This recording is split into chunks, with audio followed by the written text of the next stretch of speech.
rescues that we had to effect uh, this evening. So we had 15 agencies actually come and assist us, along with Pelham Fire and PD. So first, I want to thank those agencies: St. Clair Sheriff's Office, Pell City Fire Department, Childersburg Rescue Squad, Bibb County EMA, Calera Fire Swiftwater AMAS Team, Calera PD, Southeast Shelby Rescue, Trussville Fire Swiftwater AMAS Team, Vestavia Fire Swiftwater AMAS Team, Chilton County Rescue Squad, uh, Shelby County Battalion 1, Briarfield Fire, Autauga County Swiftwater AMAS Team, Tuscaloosa Fire Swiftwater AMAS Team, and Shelby County EMA. Tonight around 8 p.m., we started receiving calls for water rescues. They began with calls for rescues out of vehicles because we had a flash flood incident occurring. We are estimating around 10 to 13 inches of rain during that time period. We had 282 calls for service during this time period. We effected 82 rescues from homes and approximately 15 to 20 rescues from vehicles. Um, of the personnel we had on scene, we had 107 total personnel, 60 from Pelham PD and Pelham Fire, and 47 personnel from other surrounding agencies, and we are most appreciative of that. At one time, we had 16 boats in our city. 12 were deployed at one time, along with 2 personal Sea-Doo watercrafts, 3 Humvees, 3 high water vehicles, 11 service vehicles, 6 fire engines, 3 Quints, 1 rescue, and 2 command vehicles. So as you can see, this was an enormous operation. We did set up a Mercy Operations Center in our Pelham Police Department. We had a unified command going with our Pelham PD and Shelby County EMA. So we made a lot of requests from agencies as I read off from all over the state, and we really appreciate their assistance. As I said, we only had 1 injury reported at this time. We've done primary and secondary searches of all the flooded areas. We would just advise people to continue to stay off the roads until we have a better chance to do assessment of the areas, the impacted areas of the flood. And this will go on all day. We expect this this inspection and investigation through these areas to go on a large portion of the day. So that being said, I'll turn it over to Chief Cheatwood, and then we'll turn it over to Hub Harvey, our Shelby County EMA Director.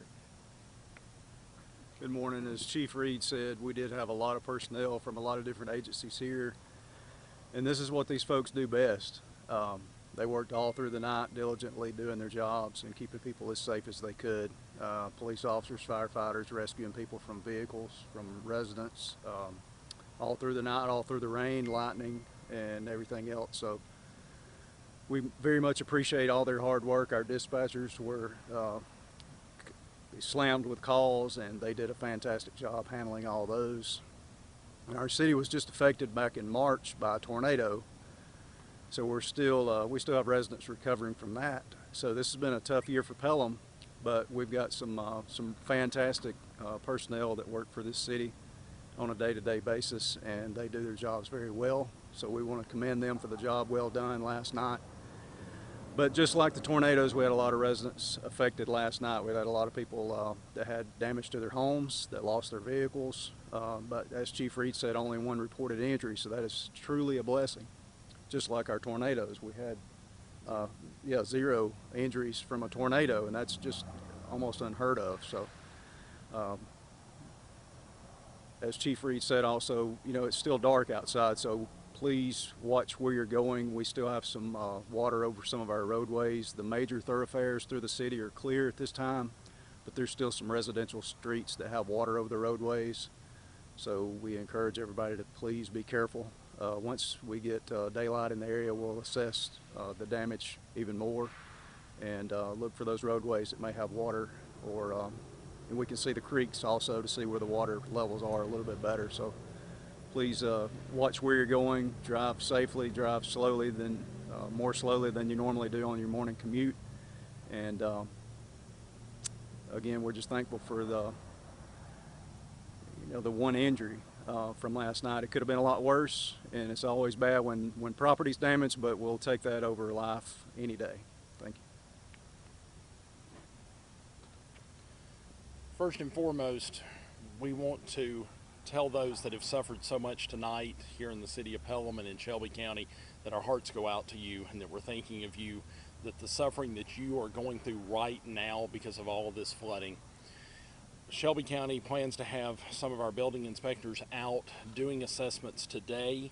So if you see people in our White County trucks with blue county tags, and they're going to have identification on them, we're going to be trying to do some quick initial damage assessments. We want to let the public know that we'll be out doing those. So again, our hearts go out to everyone who has lost and suffered tonight, and just am grateful that Pelham has been able to respond in the way that they have, and especially for those departments that came from many, many miles away in other parts of the state to come and help us all get through this tonight. Thank you. We'll take any questions that you may have. When you mentioned property damage, I know you have to assess things this morning, but how much do you estimate may have been done? Well, that's hard to say. I don't know, Hub, if you want to interject on that one. Yeah, at this time, we really don't know until we need it to be daylight and to be able to go out there and see what the depth within each one of the structures are and those type things. So that assessment we really cannot even estimate it until after daylight. What are some of the biggest challenges you guys face?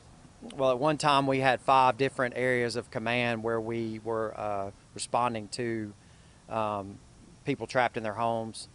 So we had 5 different areas in our city that were completely flooding, where residents were requesting assistance out. So our resources were stretched very thin very quickly. Having EMA here to put out a call for us and start pulling those logistics in was very helpful. So we had a great response from our surrounding community, as far as Autauga County and Tuscaloosa County, St. Clair County. So we had a great response, Jefferson County, from our first responder and police and fire partners. Say what area the reported injury occurred in, and the extent of the injuries for that person? As far as the area, it was in Green Park South, and I'm not sure of what the injury was. As far as you know, all persons in the affected areas accounted for.